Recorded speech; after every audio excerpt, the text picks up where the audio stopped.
किंवा काही आपल्याला आता प्रत्यक्ष पाहायला मिळणार आहे. काही अगदी सेकंदात गाड्या इथे जवळ येत आहेत. लक्ष ठेवा, लक्ष ठेवा, गाड्या आल्यात. आल्या आल्या आल्या बघूया कोणता 1 नंबर, कोणता 2 नंबर आणि कोणता 3 नंबर. जवळ गाड्या आलेल्या आहेत, लक्ष ठेवायचंय. आणि आजचा फायनलचा मानकरी कोण होणार आहे बघूया. गाड्या अगदी रेषेच्या जवळ येत आहेत.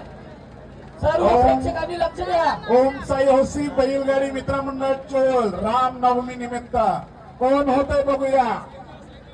आणि हा जो एक आम्हाला चषक आलेला आहे संतोष घरात, यांच्याकडून ते चषकाचा सुद्धा मानकरी कोण आहे तर बघूया. कोणाला बघूया फायनल. मागे पुढे मागे पुढे बघा बघा. पंत कस करून आता अगदी आहे. बाजूला बाजूला बाजूला. आणि खरा बादशाह आता कोण आहे ते समजेल आपल्याला. खरा बादशाह कोण आहे ते आता समजेल.